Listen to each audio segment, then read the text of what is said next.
Good morning everyone. আজকে আবারও চলে এসেছে তোমাদের প্রিয় বন্ধু আরজে রোহান, সঙ্গে আছে মায়া। আর তোমরা এখন শুনছো প্রেমে রেডিও এফএম। প্রতিদিনের মতো আজকেও আমাদের হাতে একটা চিঠি আছে। আর গেস করো তো চিঠিটা কার হতে পারে? হ্যাঁ, একদম ঠিক ধরেছো। আজকের চিঠিটাও সেই মেয়েটার লেখা, যার লেখা রোজ আমরা মুগ্ধ হয়ে পড়ি। কতই না সুন্দর তার ভাবনা, কতই না সুন্দর তার লেখা। মনে হয় পৃথিবীর সব জ্ঞান, সৌন্দর্য আর ভালোবাসা তার মধ্যেই আছে। তোমাদের চেনা সেই নাম সাথী।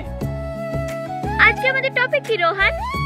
আমাদের অডিয়েন্স একটা প্রশ্ন করেছিল, প্রেম কি? তার উত্তরই আছে এই চিঠিতে। তাহলে দেরি কিসের, চলো শুরু করা যাক। একদম।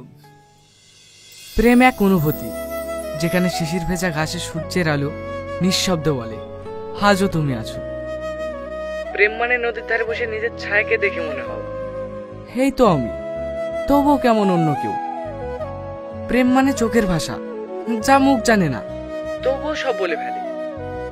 পাতা ধরার শব্দে, বৃষ্টির গন্ধে মন কেমন করে হারিয়ে যায়, তবুও সেই হারানোই সুখ। প্রেম মানে অপেক্ষা, দূরে থেকে কারো মঙ্গল চাওয়া, আর প্রাকৃতিক মতো নিঃশব্দে ভালোবাসা দেওয়া। প্রেম আসলে এক অন্তহীন জয়, যেখানে জিতেও হারা যায় আর হেরেও মন জিতে নেয় মন কি। বাহ, প্রতিবারের মতো এবারও প্রশংসা না করে থাকতে পারলাম না। সত্যি, এত অনুভূতি, এত ভাবনা দিয়ে লেখা কোনো সাধারণ মানুষের পক্ষে সম্ভব না। এই মেয়েটাকে যে টপিকে দেওয়া হোক না কেন, লেখে অনেক সুন্দর। তোমাকে অনেক অনেক ধন্যবাদ সাথী, আমাদেরকে এত সুন্দর একটা লেখা উপহার দেওয়ার জন্য। চলো তাহলে আজকের মতো এখানেই শেষ করা যাক। তাহলে শুনে নেওয়া যাক তোমাদের পছন্দের একটা গান।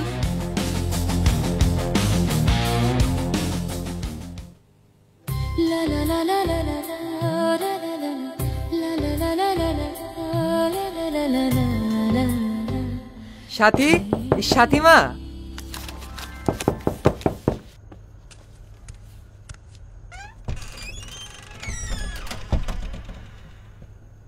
রেডি হইলিস মা? আজ তোকে দেখতে আসবে। ঘটক বলল পাশের গ্রামে বাড়ি, ছেলে নাকি ব্যাংকে চাকরি করে। আমি মাইকে ডাকতে পারিছি, ও এসে তোকে সাজিয়ে দেবে।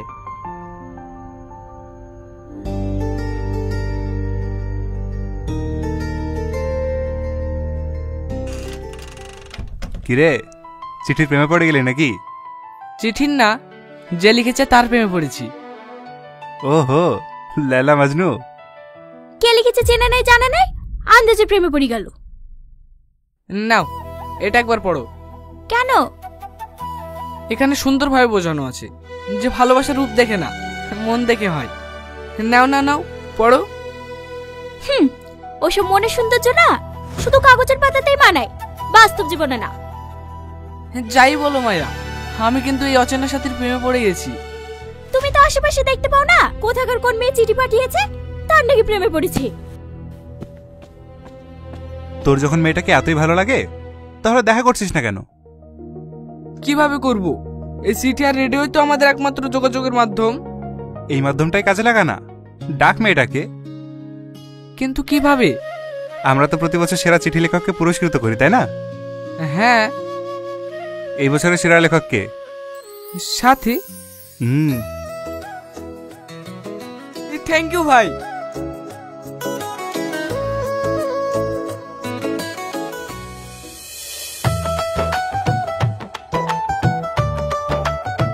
হাই মাই, বস।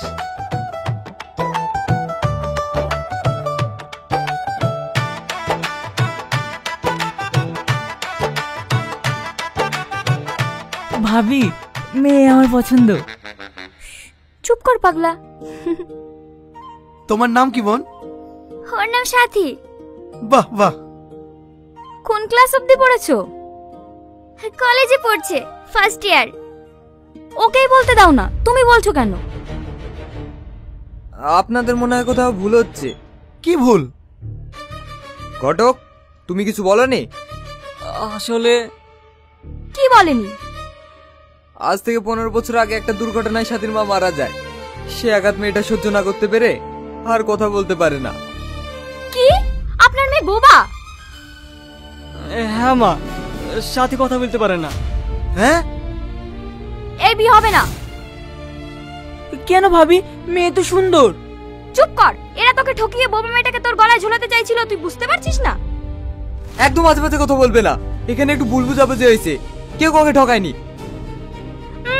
না ঠকলে আপনার বোবা মেয়ের বিয়েও হবে না। আর আপনি এখানে সাধু সাজতে এসেছেন? আপনাদের মতন লোককে ভালোভাবে চেনা আছে আমার। সাথী, সাথী, সাথী মা, তুই চিন্তা করিস না, ওর থেকে ভালো মেয়ের সঙ্গে তোর বিয়ে দেবো। তোরা এই বাড়ি অতিথি না হলে এতক্ষণ তোদেরকে কেটে নদীর জলে ভাসিয়ে দিতাম। বেরিয়ে যা আমার বাড়ি থেকে। চলো চলো।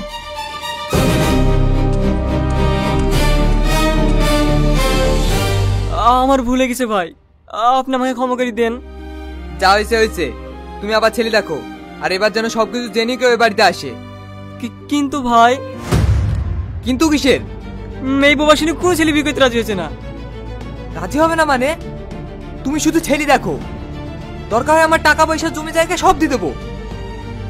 ঠিক আছে ভাই, দেখছি। দেখো, আমি 1 মাসের মধ্যে বুড়ি বিয়ে দেবো।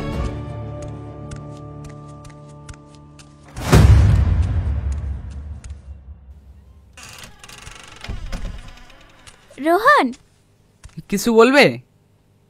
আজ অফিসের পর ফ্রি আছো? না, দামি আছি। মজা করো না তো। হ্যাঁ, ফ্রি আছি। চলো না আজ বিকেলে একটু ঘুরতে যাই।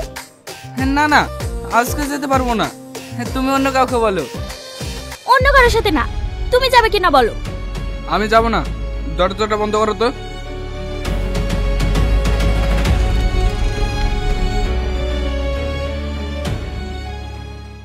গুড মর্নিং এভরিওয়ান, আবারও চলে আসলাম তোমাদেরকে বিরক্ত করতে।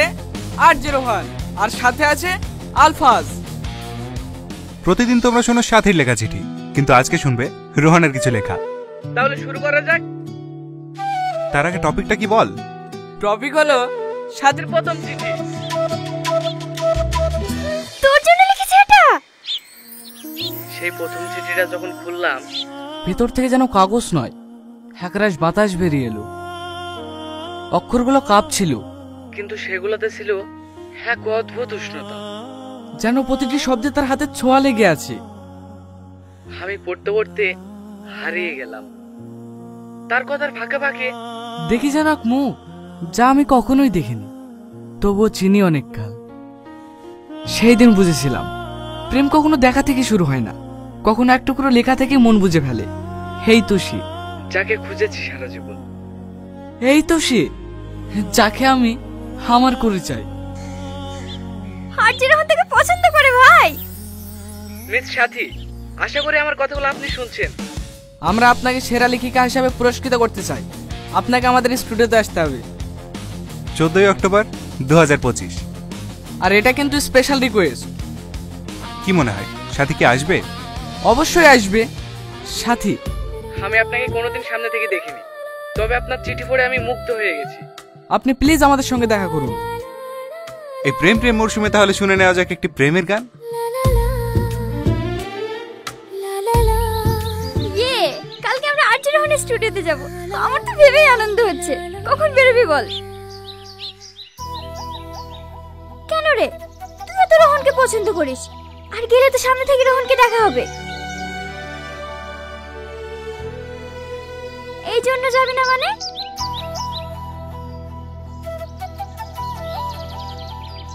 বিয়েতে হ্যাঁ দিলি কেন? তুই তো রোহনকে ভালোবাসিস।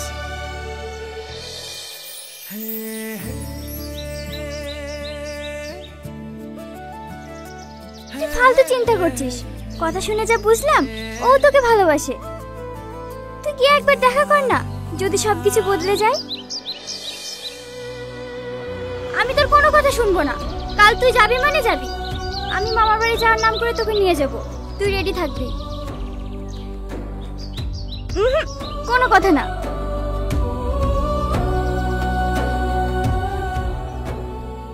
ওইদিকে সব কথাবার্তা হয়ে গেছে তো?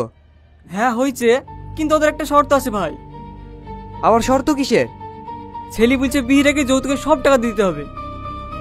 ওদেরকে বলো জমি বিক্রি হয়ে গেলে সব টাকা পেয়ে যাবে। কিন্তু বিয়ে যেন না আটকায়। ঠিক আছে ভাই। চাচা আমরা বেরোলাম। সাবধানে যাস মা। আর মাহিন মামাদেরকেও নিমন্ত্রণ করে আসিস।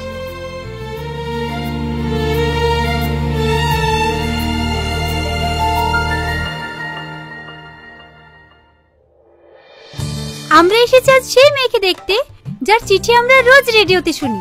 হ্যাঁ, সে সাথী আসতে চলেছে আজ, আর কিছুক্ষণের মধ্যেই আসবে সাথী। দেখতে চোখ রাখুন এবিপি 24 নিউজ। এই সাথী, এখানে তো অনেক ভিড়, ভিতরে যেতে পারবো তো? সাথী কখন আসবে? আমরা সাথীকে দেখতে চাই। এরা সবাই তোর জন্য এসেছে। আমি ওদেরকে জানাই যে তুই সাথী।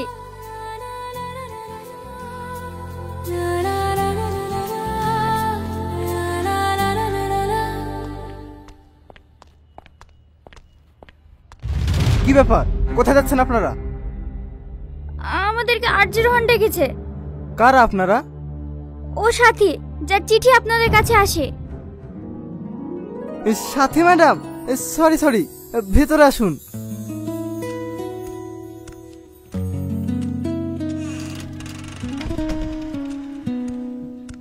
এখানে বসুন, স্যার এখনই চলে আসবে।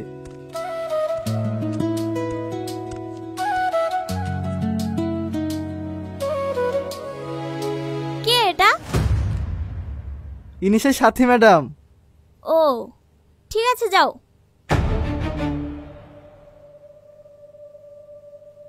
শুধু সাথী থাকবে, তুমি বাইরে যাও। তুই বস সাথী, আমি বাইরে অপেক্ষা করছি।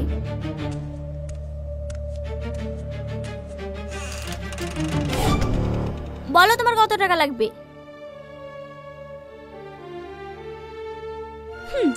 টাকার জন্য তো এসেছো। তোমাদের মতো মেয়েদেরকে আমার ভালো করেই চেনা আছে।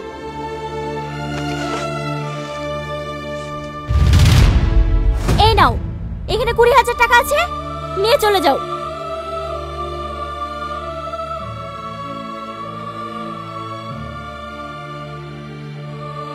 আমি কি জানো? রোহনের গার্লফ্রেন্ড। ও কার সাথে দেখা করবে না করবে সেটা আমি ডিসাইড করব।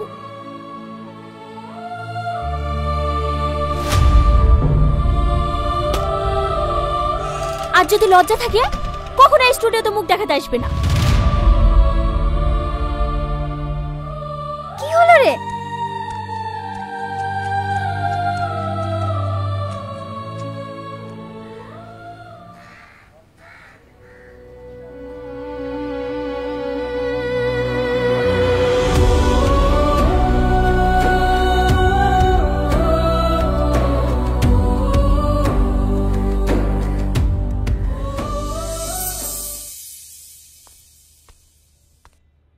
স্যার, সাথী ম্যাডাম এসেছিল। তুমি বসতে বলনি? বলেছি, কিন্তু 5 মিনিট বসেই চলে গেল। জিজ্ঞেস করলাম তো কিছু বললো না।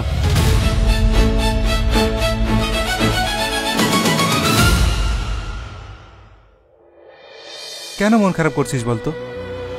ও আমার এত কাছে আসলো, তাও আমি ওকে একবার দেখতেও পেলাম না। ও এত দূর আসলো যখন, তাহলে দেখা না করে গেলই বা কেন? রোহন,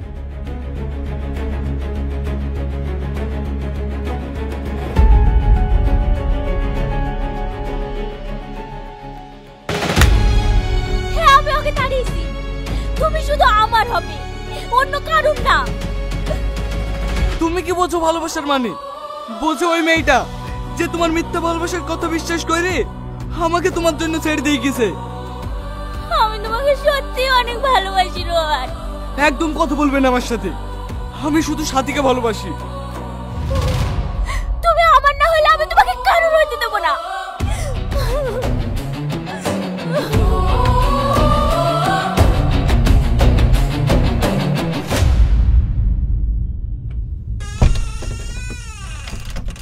সাথী, দেখ তো মা, শাড়িটা পছন্দ হয়েছে কিনা।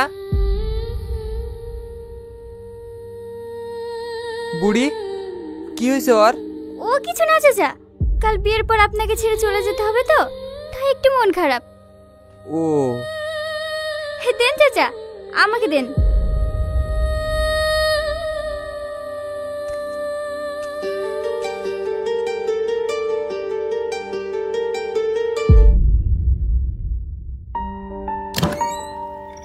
স্যার আসবো? হ্যাঁ এসো। আজ এই ছুটিগুলো এসছে স্যার।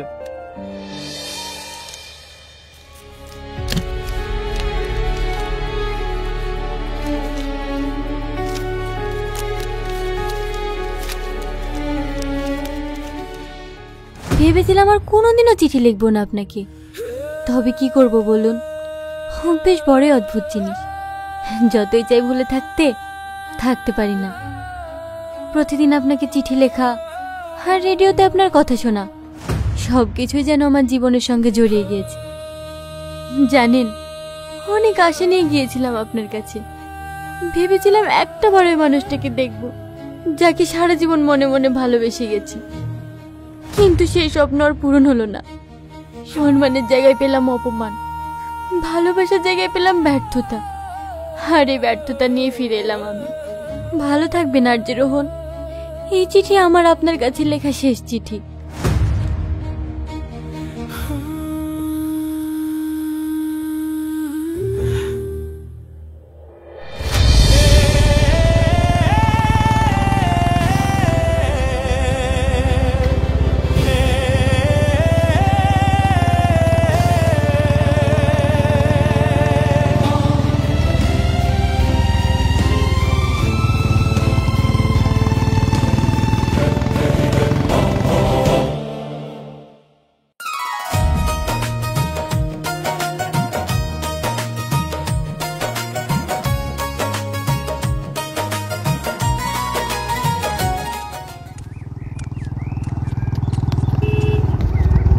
চাচা, শোভানগর কোন দিকে? এদিকে 10 কিলোমিটার সোজা চলে যাও, যেই বাঁ দিকে। ঠিক আছে চাচা।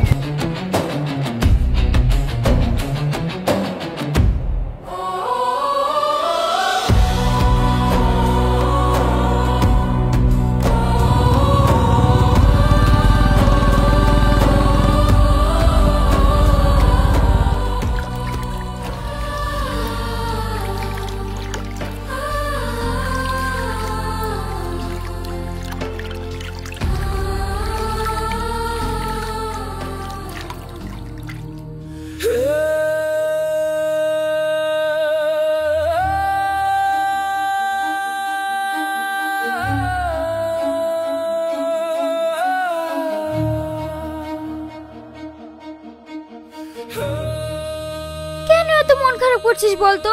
ওর কথা ভুলে যা আর নতুন করে সংসার শুরু কর, দেখবি তুই অনেক সুখী হবি। মাহি, বুড়ি রেডি হলো? হ্যাঁ চাচা, হয়ে এসছে। তাড়াতাড়ি নিয়ে আয়, মৌলানা সাহেব চলে এসছে। আপনি চলেন চাচা, আমি সাথীকে নিয়ে আসছি। চল সাথী।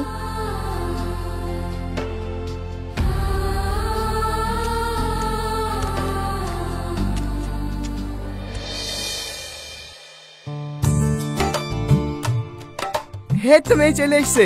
মৌলানা সাহেব, বি পড়ানো শুরু করেন। হ্যাঁ হ্যাঁ, বসো মা।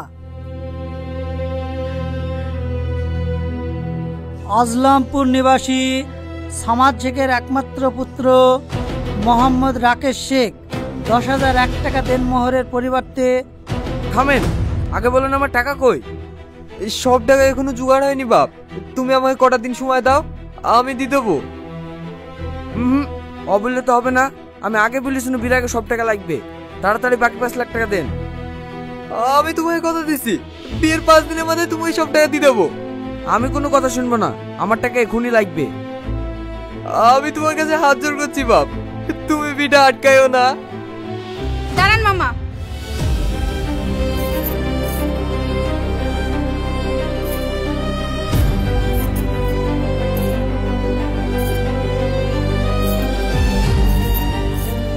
এই নাও, তুমি যে টাকা পাবা তার থেকে গয়নার দাম বেশি হবে।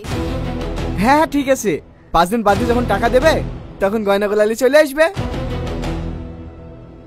এবার তো বিয়েটা করো। হ্যাঁ শুরু করুন মৌলানা সাহেব। তুমি কি কবুল মা? কবুল হলে হ্যাঁ দাও। বুড়ি হ্যাঁ বল। হ্যাঁ দাও মা। সাথী, এ আবার কি? এই বিয়ে হবে না, আমি সাথীকে ভালোবাসি। কে তুই? আমি আরজে রোহান। তোমাকে তো আগে কখনো দেখিনি। আমি সাথীকে ভালোবাসি আঙ্কেল, ওকে নিয়ে যেতে এসেছি। তুই ওকে চিনিস বুড়ি? তোর 10 লাখ টাকা মনে হয় এবার গেল। না না, প্রথমে বাতরানের রাতে ভালোবাসি বলে হয়ে গেল, আজ আমাদের বেরিয়েছে এখান থেকে। সাথীকে না নিয়ে আমি কোথাও যাবো না। তুই ওকে ভালোবাসিস, ও তো আর বাসে না। এই কথাটা আমি সাথীর মুখ থেকে শুনতে চাই। ওই একবার বলুক আমাকে ভালোবাসে না, আমি এখান থেকে চলে যাব। দেখো বাপ, আজ আমার মেয়ের বিয়ে, তুমি এভাবে ঝামেলা পাকাইতে আসো না। আপনি একটু বোঝার চেষ্টা করেন আঙ্কেল, সাথীও আমাকে ভালোবাসে। বলো না সাথী। এইভাবে হবে না, চল হাট বেড়া এখান থেকে। তুমি একবার বলো সাথী, তুমি আমাকে ভালোবাসো। দাঁড়িয়ে দাঁড়িয়ে কি দেখছি? মাকে আপনি কাতলান নলম সাহেব।